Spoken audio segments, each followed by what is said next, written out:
What's up, everyone? Coach Laxbog here. Well, just a few days ago, this was the set of the PLL Draft. Well, not here, but my PLL Draft live stream. It's in the notes below. But we had the PLL Draft party right here as we watched it all unfold live. And the one thing I promised there was going to be, and there was a lot of nonsense. Nonsense. That's right. We had way too much nonsense. I'm not an expert when it comes to this. I'm just a huge PLL fan, and I tried to keep my bias aside. Roll Woods! Fair. I said I was going to be fair and not biased, but there it is. I said I tried. So today, let's give some draft grades. That's right. If you thought the live draft was nonsense, well, haha, I've got even more nonsense coming to you today because I know some of these players, not all of these players. I told you before, I haven't watched a ton, but I've seen enough and I've read enough. I've got this figured out. So today, let's give you the draft grades for all 8 teams. I'm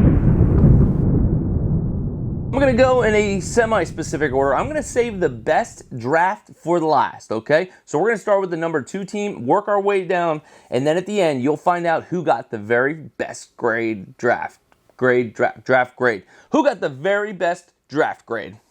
First up with an A+, which is very impressive that an A+ is actually the second best team, but with an A+ was Atlas. And there's a lot of reasons for that. Atlas joined this draft with 6 picks. They had the most picks of anyone. This is a 4-round draft. They had 6 picks. The very first pick they had was the number 2 pick, which weirdly, and we'll get to this later, the number 1 player in the draft slid to them at number 2. That pick was in there faster than the first guy slid to them. They were super quick to make that pick. They picked up Chris Gray, which is arguably the best player in college lacrosse right now. So that pick coming in at number 2 ultimately gives you at least a bare minimum of a B+, potentially an A, just by his talent alone. Then with the second pick in the first round, they went Kobe Smith, one of the best LSMs and probably the best LSM on the board. So let's just go recap the very first 2 picks. You get the best player in the draft. You get the best player at his position in a draft.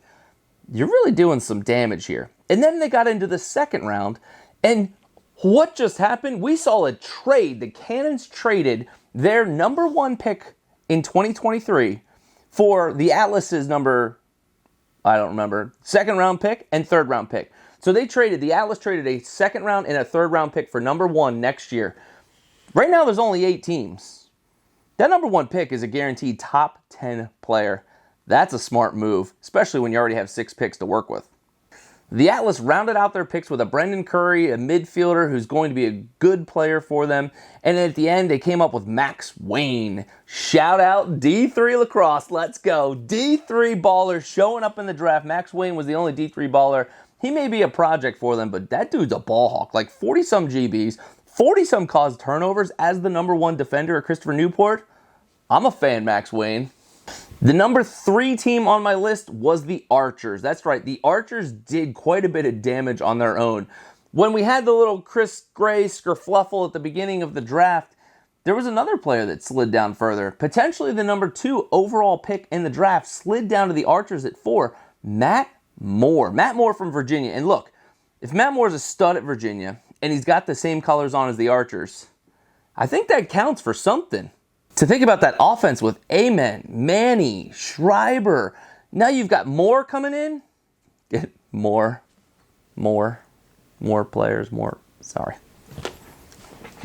Let's just say that offense is going to be dominant. Coming into the draft, I would argue that the Archers are pretty solid on offense. They don't really need a whole lot more, but they got it. Defensively, they seem to be in a pretty good place. They always could use a little bit of help. Gettleman's between the pipes. He's a great player. They did happen to draft the heir apparent to Gettleman, so it seems. We got Brett Dobson coming at us from the Bonaventures, arguably the best goalie in the draft. So you got Brett Dobson as the heir apparent to the goalkeeping pipes. But that's a weird way of saying that. Anyway. And then they got Justin Ignacio, the number 1 faceoff guy. And this is the one thing I would have argued they probably need as a faceoff guy. They got the number 1 faceoff guy in the draft. I think it was a 3rd round pick. Come on. You get arguably the best goalie, the best faceoff guy. You get the number 2 guy overall in the draft. Archers, you did a phenomenal job in this draft. The next team on my list is Chaos, and they got a B because they took care of their needs. You got Zach Geddes as a short stick D midi. You got Brett Kennedy as your long pole. Kennedy was first, Geddes was second. So you are now shoring up your defense on a championship team where we know defense wins championships. You know, the one thing I don't like about these picks is I've kind of really gotten used to Blaze Reardon making ridiculous saves in goal. So you strengthen up that defense. He may not be making so many ridiculous saves. Disappointing. I think the big get here was having Donville slip all the way down to the Chaos at the end of the second round. He's a Canadian with the box style of lacrosse. Coach Towers must have been so excited because you've got the perfect guy with the perfect fit in their offense. He plays the perfect style. And at the end of that selection, I hope you saw it, Coach Towers gave us that perfect little smirk to wrap it all up. So this is a random interjection, but I totally subconsciously forgot to do the whip snakes. I mean, they probably deserved a better grade than I gave them, but unbiasedly, I totally forgot to even do them. And, well, let's just get through this. Whip snakes in the first round picked up the glass-chewing defender, scored that from Lax.com's video, the glass-chewing defender, Roman Puglisi. I just really want to say that name. But shout out to Roman Puglisi and Zach Geddes. Aside from everything, 2 short-stick D midfielders got selected in the very first round of the PLL draft. When your coach tells you to go play short-stick D mid, take pride in that. They just got 2 drafted in the first round. This next one's a little more painful. Wheaton Jacoboys was drafted by the Whip Snakes. Gosh, he's a fantastic capable midfielder from the Irish, and now he's on the Whips. The Whips then moved on to Keegan Khan, who's got fantastic grit. They picked up Jackson Reed, who seems like a fantastic complement to their team. And then they rounded it off with Colin Hinton, who was their only pole drafted in this draft. That's the one area I felt like they could do a little better. Defense, Whip Snakes, feels like that's what they should strengthen, but don't tell anyone I said that. Great job, Whips. Next on my list is the Water Dogs. The Water Dogs had a tough outing. They had a tough go at it because they only had 3 picks to begin with, and they didn't have any first-round picks. That makes it tricky. But what the Water Dogs did is they picked up Jack Hanna. He was a very solid, dodging midfielder coming at him from Denver. Great player, going to be a good person on their team. Next, they went for Higgins. He's a short-stick D midi out of Maryland. Some people actually argued that he may be better than Bubba Fairman. And honestly, Higgins, he's probably a bit of a sleeper, so look for that one to maybe potentially pan out. We're just not there yet. And lastly, the Water Dogs picked up Jason Reynolds out of Notre Dame. Look, if you're going to pick a player, a defensive player out of Notre Dame, you're doing something right. I know he was at Richmond for a few years. Jason Reynolds, I think he's going to be a good player for them. And LSM, I think, is probably where he's going to fit in best for the Water Dogs. So the Water Dogs, we gave them a C+ for their draft. Whew. Now we got the next 2 teams, and I'm not really quite sure which one did worse, but they're down there. First up, I'm going to talk about the Cannons. The Cannons, I'm putting them at about that C range. Their draft was just okay. Who they did draft, though, Asher Nolting, not just okay. He's a good player. He's a very good player. Coming out of High Point. The challenge with him is he's a dominant ball hog type player. He needs the ball in his stick to be effective. I don't know if you know this, but they've got arguably the best player on the Cannons. His name's Lyle Thompson, and he does really good with the ball in his stick. He's a great quarterback with the ball in his stick. Maybe they should have looked for somebody that's a little bit better at off-ball. Off-ball lax. That's what I would have liked to see a little bit more from them. Asher Nolting, no shots against him. He's going to be a good player for him, but, you know, Lyle had some injury issues last year. Maybe it helps to take some of the pressure off of Lyle by giving another Dodger on that team.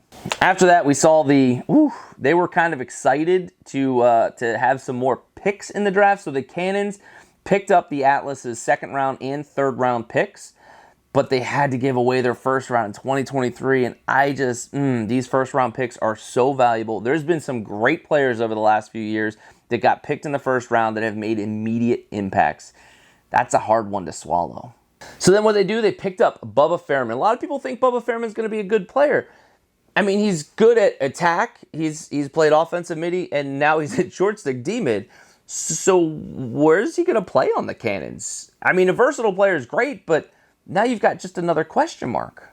We all know Paul Rabel retired from this team. Is Bubba Fairman your replacement? Now, it's hard to replace a Paul Rabel, but you definitely need some more production on the offensive end. You probably need some more help on the defensive end because the Cannons didn't do as great as they probably could have last year.